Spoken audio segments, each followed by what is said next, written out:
चलिए कुछ और क्वेश्चंस यहाँ पे करते हैं। अब जैसे यहाँ पे देख लीजिए, यहाँ पे मुझे दिया हुआ है कि 3 times x plus 3 times y plus 3 times z इसकी वैल्यू 1 दी गई है। और मुझसे ये पूछ दिया गया कि भाई 12 times z plus 12 times y plus 12 times x इसकी वैल्यू बताने के लिए। तो पहली बात कि हमें दो यहाँ पे जो पहली इक्वेशन, तो पहली बात कि ये जो मुझे इक्वेशन यहाँ पे दी गई है इसमें मुझे कॉमन दिख रहा है, कुछ कॉमन फैक्टर्स दिख रहे हैं तीन टर्म में। ये जो 3 है ये तीनों में कॉमन है, तो चलिए 3 को हम पहले बाहर कर देते हैं। तो 3 जैसे ही बाहर आएगा अंदर बच जाएगा x plus Y plus Z और इसकी वैल्यू 1 हो जाएगी। अब अगर मैं दोनों साइड 3 से डिवाइड कर दूं ताकि मेरा ये 3 यहाँ से चला जाए, तो मैं इधर कर दूंगा डिवाइडेड बाई 3, तो इधर भी मुझे डिवाइडेड बाई 3 करना पड़ेगा ताकि मेरा इक्वेशन बैलेंस रहे। अब ऊपर और नीचे मैं 3 से डिवाइड करूंगा तो ये हो जाएगा 1 और इधर आ जाएगा 1/3, यानी कि मेरी x plus Y plus Z इसकी वैल्यू आ जाएगी 1/3 के बराबर। ये चीज़ मुझे यहाँ से मिल गई। चलिए एक चीज़ तो मुझे मिल गया।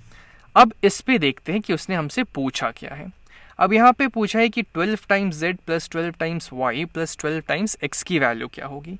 तो यहाँ पे फिर से मुझे ये 12 कॉमन दिख रहा है तीनों में। ये जो 12 है इधर भी है और इधर भी है, तो चलिए 12 हम कॉमन बाहर कर लेते हैं। तो जैसे ही मैं 12 बाहर करूँगा अंदर क्या बच जाएगा, z plus Y plus x, अंदर ये आ गया। अब इसकी वैल्यू तो हमको पता ही है, हमें x plus Y plus Z दिया हुआ है, यहाँ पे z plus Y plus X है। चलिए इसको हम सीधा भी कर लें, एक ही बात है, आप x में y और z जोड़े या फिर z में y और x जोड़े, हमें कुछ फ़र्क नहीं पड़ेगा, हमारा आंसर तो सेम ही रहेगा। ये हो जाएगा मेरा x plus Y plus Z के बराबर, और इसकी वैल्यू तो हमें दी हुई है, इसकी वैल्यू जो है 1/3 के बराबर है। तो इस x plus Y plus Z की जगह यहाँ पे मैं डाल दूंगा 1/3, और ये 12 तो यहाँ पे मल्टीप्लाइड था ही, तो ये हो जाएगा 12 मल्टीप्लाइड बाई 1/3, या फिर इसको बोल सकते हैं 12 डिवाइडेड बाई 3।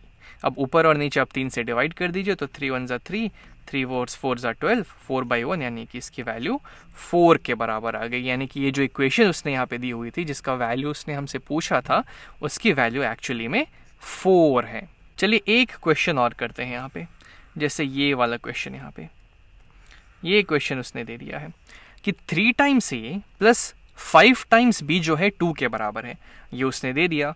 और हमसे उसने पूछा कि भाई बताओ कि 15 टाइम्स ए प्लस 15 टाइम्स बी आखिर क्या होगा। तो पहली बात तो मुझे यहाँ पे 15 कॉमन दिख रहा है, तो मैं 15 को बाहर कर लेता हूँ, तो ये हो जाएगा 15 और अंदर आ जाएगा मेरे पास a प्लस बी। तो ये हो गया 15 टाइम्स a प्लस बी, इसकी वैल्यू हमको पता करनी है। अब कैसे भी मुझे अगर a प्लस बी की यहाँ वैल्यू पता चल जाए तो मैं इसकी वैल्यू पता कर लूँगा। अब मुझे यहाँ पे ये वाली इक्वेशन दी हुई है, लेकिन मुझे यहाँ ये डाउट है क्योंकि मुझे नहीं लगता कि मैं कुछ भी करके यहाँ पे a प्लस बी की वैल्यू बता सकता हूँ। जैसे कि हम क्या करेंगे, हम इसमें से कॉमन निकालने की कोशिश करेंगे। तो पहली बात तो इस वाले टर्म में, इस पहले वाले टर्म में और इस दूसरे वाले टर्म में कुछ कॉमन ही नहीं दिख रहा है मुझे। यहाँ पे 3 है, यहाँ पे 5 है, यहाँ पे a है, यहाँ पे b है। अगर मान लीजिए एक समय के लिए कि मैं 3 कॉमन भी निकाल लेता हूँ बाहर, मान लीजिए मैं 3 बाहर निकाल भी लेता हूँ, तो अंदर क्या बचेगा, तो इधर आ जाएगा a, इधर आ जाएगा क्या 5 है, यहाँ पे हम डिवाइडेड बाई 3 कर देंगे और ये हो जाएगा b, और इसकी वैल्यू होगी 2 के बराबर। क्योंकि इससे अब आप सोचेंगे ये कैसे आया, तो अब 3 को इससे मल्टीप्लाई कर दीजिए, 3 टाइम्स a हो जाएगा 3a और 3 टाइम्स 5/3b, तो ये 3 और ये 3 आपस में कैंसिल हो जाएंगे, हमारे पास 5b आ जाएगा। मैंने इस टर्म को, जिस चीज़ को हम कॉमन निकालना चाहते थे, उससे डिवाइड कर दिया है, लेकिन a प्लस 5/3 भी आ गया, लेकिन मुझे तो a प्लस b चाहिए, तो ये भी पॉसिबल नहीं है। मान लीजिए मैं 5 को बाहर निकालने की कोशिश करता हूँ। जैसे ही मैं 5 को बाहर निकालूंगा,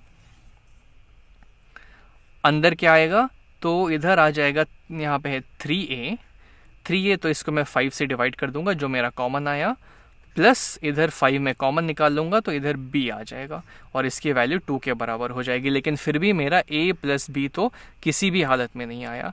तो ये बस एक ट्रिक है, मेरे पास इतना सफिशिएंट इन्फॉर्मेशन है ही नहीं कि मैं यहाँ से इसकी वैल्यू पता कर पाऊँ। तो मैं यहाँ क्लियरली कह सकता हूँ कि not not enough information, not enough information given, कि मुझे इतनी जानकारी दी ही नहीं हुई है कि मैं इसकी वैल्यू पता कर पाऊँ।